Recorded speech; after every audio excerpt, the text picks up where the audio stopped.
खूप दिवसांनी आहे ना आता काळ्या घेवड्याची भाजी करूया। त्याचा तुम्हाला मसाला दाखवते सगळा एकदम साध्या पद्धतीत।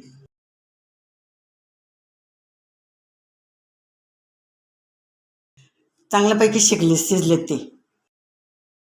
थोडीशी कोथिंबीर घेतली, चवपुरतं मीठ घेतलंय, 2 चमचा लाल तिखट घेतलंय, 2 चमचा कांदा लसूण मसाला घेतलाय, थोडी हळद घेतली, थोडा गरम मसाला घेतलाय, 5-6 पाकळ्या लसणाच्या घेतल्यात। कोण कोण खोबरं पण वापरतं, कांदा लसूण पण भाजून घालतात काय, पण मी तसं नाही करीत, मी साधं करते। चला मिक्सरमध्ये बारीक करून घेऊया आपण आणि मग फोडणीला टाकताना तुम्हाला दाखवते। शेंगदाणे आणि कोथिंबीर आणि लसूण हे तिने घेऊन ना मिक्सरमध्ये बारीक करते आणि हे फोडणीला टाकते।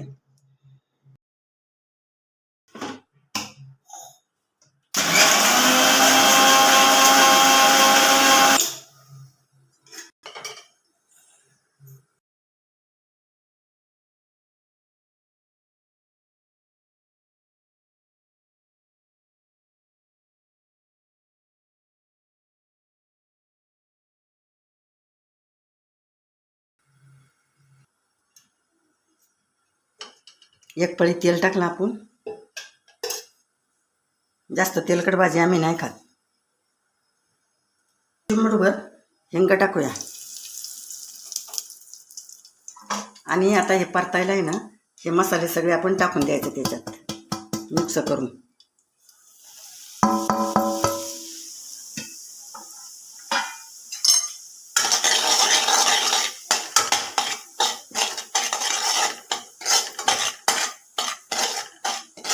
मसाला टाकला ना का थोडा गॅस बारीक करायचा म्हणजे मसाला जळत नाही।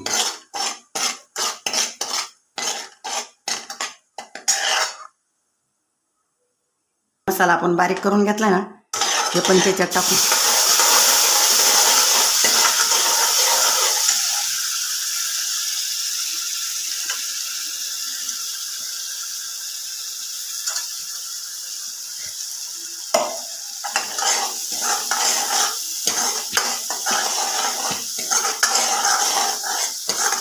काळा घेवडा आपण उकडून टाकलेला ते त्याच्यात टाकूया।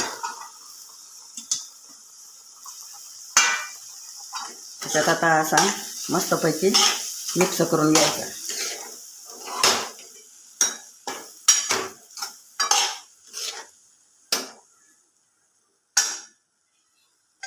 झाकण ठेवूया आपण आणि थोडंसं आपण पाणी त्याच्या अंगापुरतं पाणी धरायचं, मग ते भाताबरोबर पण खाता येतं आणि भाकरीबरोबर पण खाता येतं ते।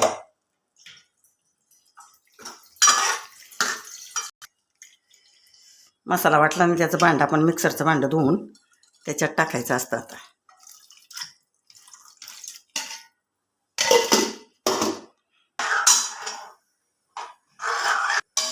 झाली आपली भाजी तयार।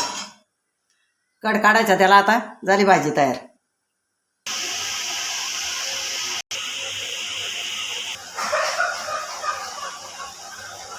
आता भाजीला 2 मिनटं कड काढला, झाली आपली भाजी तयार। घ्या जेवायला आता। झाली आपली भाजी तयार, आता या जेवायला।